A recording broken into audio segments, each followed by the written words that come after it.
do negócio jurídico que lhe deu causa. Aqui no nosso país, o nosso registro não tem efeito saneador, não tem efeito convalidante, ao contrário do direito alemão, que tem um efeito, no momento do registro, ele tem um efeito convalidante, ele tem um efeito saneador. Se existia um vício no negócio jurídico que foi apresentado, no momento desse registro, esse vício é sanado.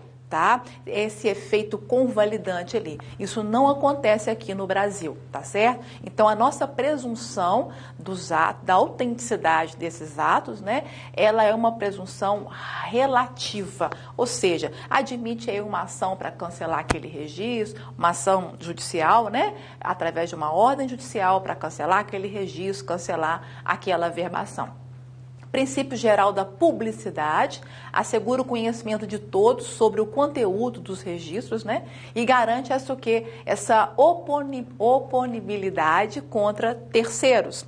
Muito importante também o princípio da publicidade. No momento que aquele ato é praticado, que aquele registro ou averbação é feita, todos passam a ter o conhecimento do conteúdo daquele ato que foi praticado, né? Não podendo alegar aí o desconhecimento. É público, é feito erga omnes, né? Para todos. Princípio geral da autenticidade estabelece, mais uma vez, uma presunção relativa de verdade sobre o conteúdo, né? Do ato notarial ou registral. Ainda aí o princípio... Ainda falando sobre o princípio da autenticidade, nós vamos pensar, essa autenticidade, ela deriva do poder certificante, essa fé pública e presunção de verdade, que ela é inerente, né, aos delegatários da função notarial e registral e garante essa segurança jurídica. Ou seja, o registro, ele está vinculado ao negócio jurídico que teve origem, de modo que a eficácia ou a ineficácia desse negócio causal nele vai repercutir.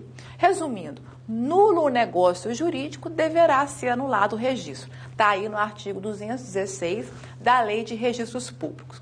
Ainda aí o princípio geral da segurança jurídica, né? Estabelecendo o quê? Estabilidade, segurança nas relações jurídicas e confiança no ato notarial ou no ato registral.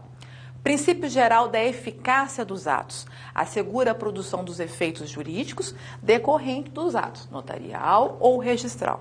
Essa eficácia produz efeitos no mundo jurídico, né? Ou seja, o registro, em regra, ele tem efeito, ele tem caráter, melhor dizendo, constitutivo e não apenas declaratório.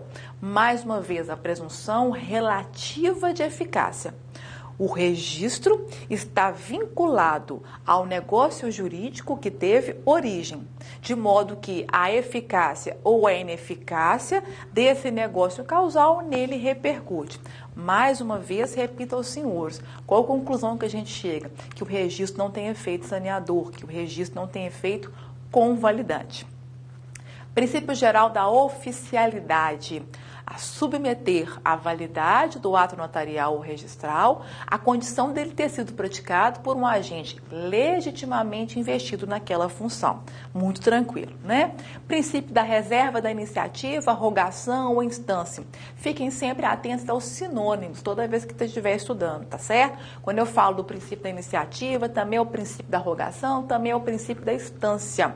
O que isso significa, né? O ato notarial ou registral, né, nós temos ali a iniciativa exclusiva do interessado, ou seja, o oficial ele não age de ofício. Em regra, ele não age de ofício, ele só age quando ele é provocado, assim como o juiz que age quando é provocado. Essa é a regra, mas nós vamos ter exceções. Essas exceções estão previstas na lei. Por exemplo, uma retificação de ofício pelo oficial, está lá no artigo 213, inciso 1, a linha A da Lei 6.015, né? Na retificação de erros cometidos no momento do transporte de elementos constantes daquele título para a matrícula do imóvel.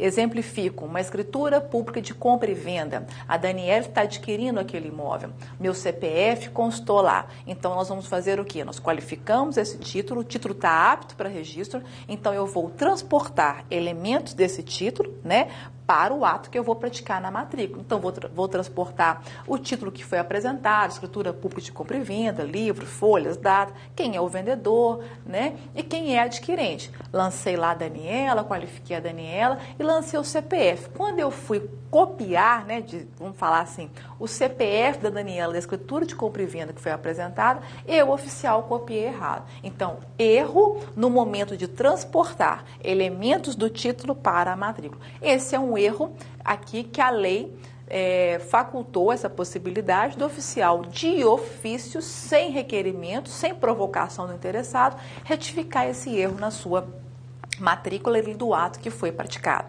Então, a regra é que ele só age quando provocado. Provocação feita pelo interessado. Exceção nos casos que a lei permite, tá certo? Princípio aí geral da legalidade, também muito tranquilo, impõe um prévio exame da legalidade, da validade, da eficácia dos atos notariais ou registrais.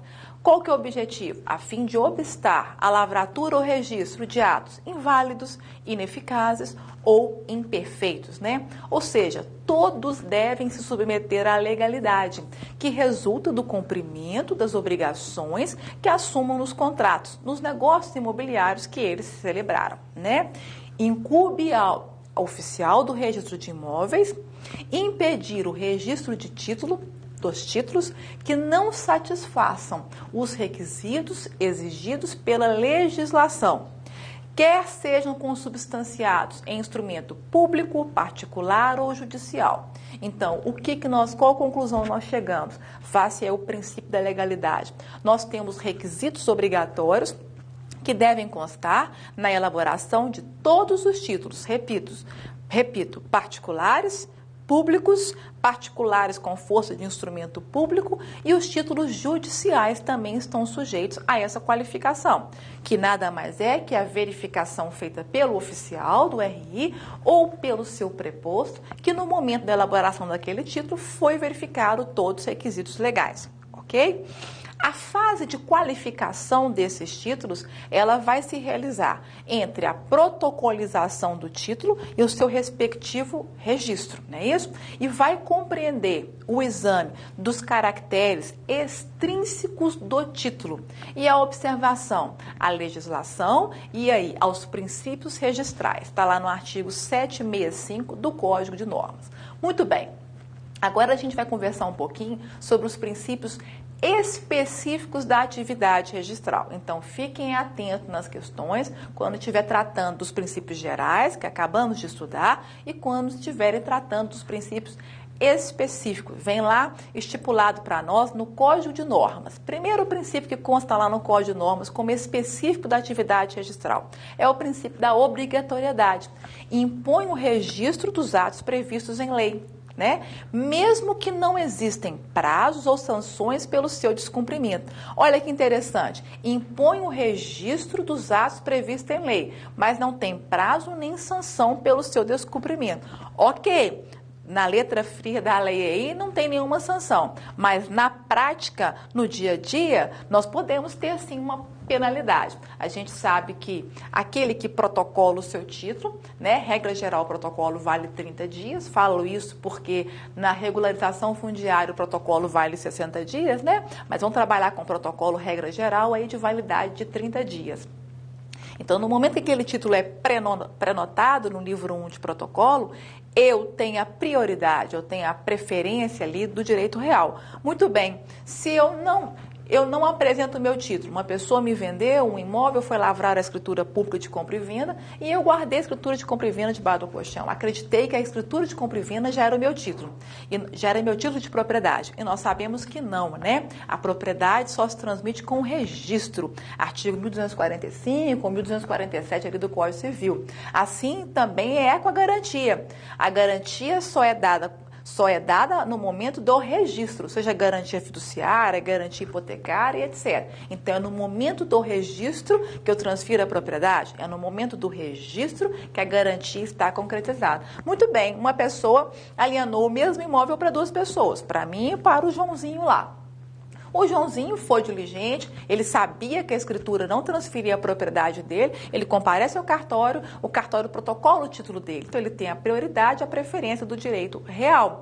E assim foi registrado o título dele, transferiu a propriedade para ele. Contudo, o Joãozinho estava em conluio, inclusive, lá com quem alienou o imóvel. Eu guardei debaixo do colchão, acreditei que já era proprietário do imóvel. Um belo dia, um vizinho, seja alguma pessoa, me conta e eu corro para o cartório e apresento o meu título e ele é protocolado. Meu título não vai ser registrado, ele vai ser devolvido, vai baixar uma nota devolutiva, né?